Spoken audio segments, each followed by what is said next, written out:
m'attaque sur la verrière et puis le becquet. J'ai pris l'option avec un becquet maquette. Donc en fait il y a ça qui vient avec. Et puis des accessoires comme les ceintures, etc. Manche à balai. Donc il faut que j'ouvre ici.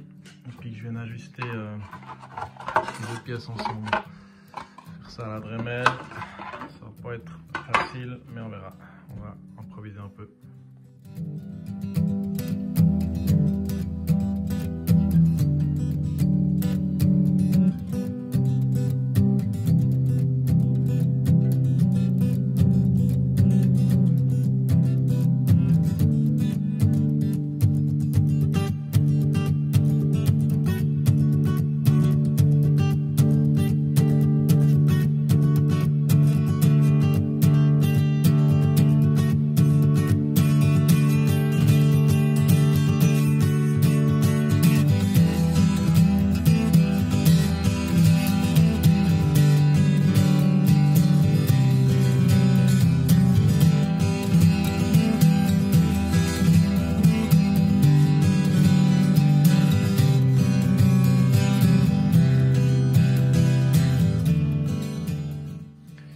Bon, je me suis attaqué à la verrière et puis au becquet.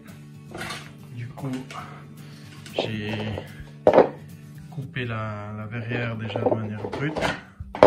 Puis maintenant, je vais venir coller l'armature.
C'est monté, les instruments.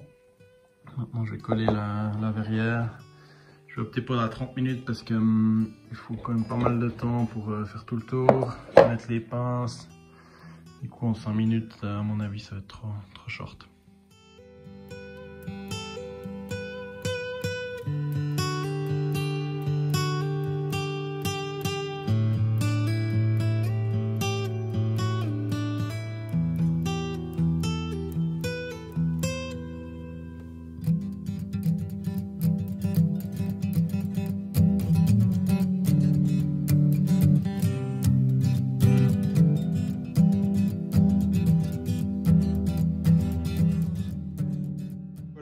Est fait, je peux enlever les pinces.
La dérive est bien entamée. J'ai fait une ouverture pour le cerveau qui va venir à l'intérieur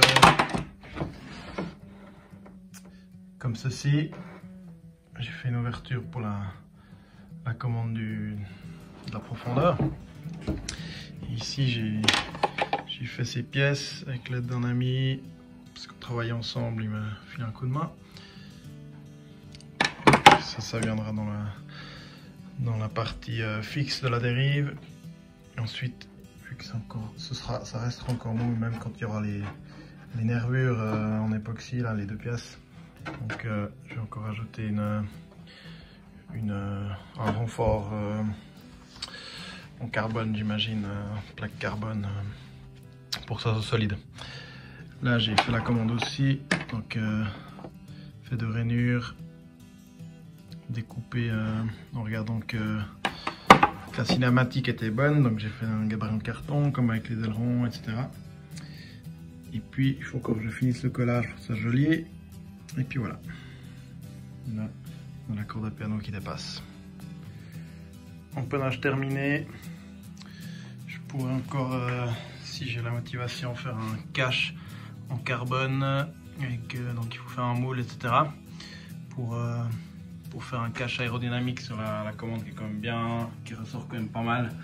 Et puis le trou là il est un peu conséquent, c'est un peu dommage, mais il était nécessaire pour l'articulation du palonnier.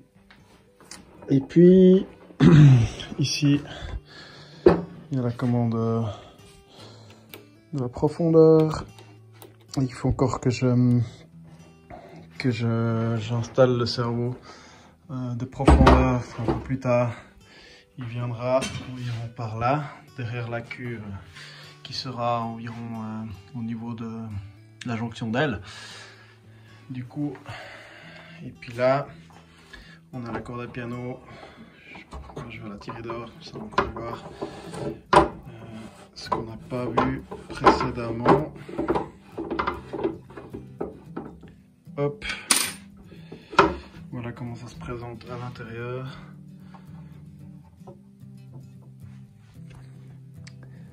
Donc une plaque de fibre de verre que j'ai utilisée pour renforcer. Donc là on a une dérive qui est bien solide, pas de souci. Alors ça avance. Alors un peu de mécanique, le Scorpion, donc le moteur est un Scorpion HK 4525 520 kV Ultimate. Et puis sur celui-là je vais changer d'axe, c'est un 6 mm et je vais mettre un 8. Parce qu'en fait il est plus long, c'est surtout par rapport à ça. Parce que le moteur fait un diamètre quand même assez... Il a un bon diamètre, 56 mm, et puis du coup, à cause de ça, je vais devoir le mettre assez en arrière du fuselage. Et puis il y aura un espace entre le moteur et puis le cône. Donc en fait, c'est pour ça que c'est bien d'avoir un long axe, enfin c'est même nécessaire. Du coup, je vais déchasser celui-là. En fait, le moteur, alors il était monté, le stator était comme ça à l'intérieur. Et puis, il y avait un circlips qui vient ici sur l'axe. Le roulement qui vient encore ce côté-là, qui a deux roulements. Tout con, rien de bien sorcier. Des vis sans tête pour visser l'axe, pour l'assurer. Et voilà.